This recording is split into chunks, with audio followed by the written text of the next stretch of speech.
ഉച്ചയ്ക്ക് 2 മണിയപ്പോൾ ഞങ്ങളിത് എല്ലാ പരിപാടിയും തീർത്തിട്ട് ഇറങ്ങാനുള്ള പ്ലാനിലാണ്. നല്ല വെയിൽ പ്രതീക്ഷ ഉണ്ടായിരുന്നു. പക്ഷേ ചെറിയ മഴക്കാറ് കണ്ടപ്പോൾ കുറച്ചുകൂടെ നേരത്തെ ഇറങ്ങി. എങ്ങാനും മഴ കിട്ടിക്കഴിഞ്ഞാൽ സൈഡിൽ നിർത്താലോ എന്ന് വിചാരിച്ചിട്ട്. പ്രതീക്ഷ തെറ്റിയൊന്നുമില്ല. പകുതി വഴി ആയപ്പോഴത്തേനും ചെറിയ ചാറ്റൽ മഴയൊക്കെ ഉണ്ടായിരുന്നു. പിന്നെ നമ്മൾ സ്റ്റേഷനിലെത്തി വണ്ടി പാർക്ക് ചെയ്ത് അതിൻ്റെ ടിക്കറ്റും കാര്യങ്ങളൊക്കെ വാങ്ങിയിട്ട് ഇനി നമ്മൾ 3 ദിവസം കഴിഞ്ഞിട്ട് നമ്മൾ വണ്ടിയെ കാണുള്ളൂ. അപ്പോൾ ടാറ്റ ബൈ ബൈ ഒക്കെ പറഞ്ഞിട്ട് നേരെ റെയിൽവേ സ്റ്റേഷനിലേക്ക് നടന്നു. ഉച്ച ആയതുകൊണ്ടാണോ വർക്കിംഗ് ഡേ ആയതുകൊണ്ടാണോ എന്നറിയില്ല, വലിയ രീതിയിൽ ക്രൗഡഡ് ഒന്നും ആയിരുന്നില്ല. നമുക്ക് നിറയെ സമയമുണ്ട് ട്രെയിൻ വരാൻ വേണ്ടിയിട്ട്. അപ്പോൾ കുറേ നേരം വർത്താനൊക്കെ പറഞ്ഞിരുന്നു.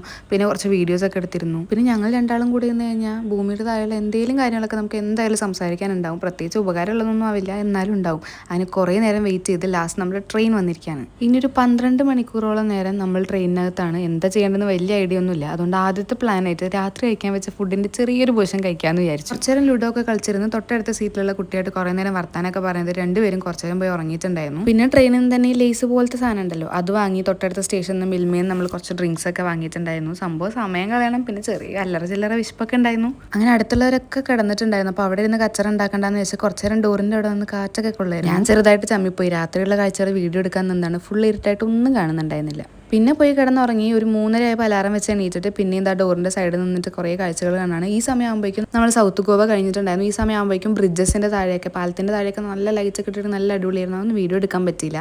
പിന്നെ അങ്ങനെ കാത്തിരുന്നാൽ നമ്മൾ നമ്മുടെ റെയിൽവേ സ്റ്റേഷനിൽ എത്തി, തിവിമിലെത്തി ഇറങ്ങി. ഇനി നമ്മൾ പിക്ക് ചെയ്യാൻ ടാക്സി വരും. ഒരു 10-15 മിനിറ്റ് വെയിറ്റ് ചെയ്തിട്ട് ടാക്സി വന്നിട്ടുണ്ടായിരുന്നു. ഉറക്കമില്ലാത്തതിൻ്റെ പ്രശ്നമാണോ അതോ യാത്ര ചെയ്തതിൻ്റെ ക്ഷീണം കൊണ്ടാണോ എന്നറിയില്ല. ടാക്സിയിൽ കയറിയിട്ട് അവിടെ എത്തുന്ന വരെ, അതായത് നമ്മുടെ റൂം എത്തുന്ന വരെ ഞാൻ ഒരു ട്രാൻസ് അവസ്ഥയിലായിരുന്നു.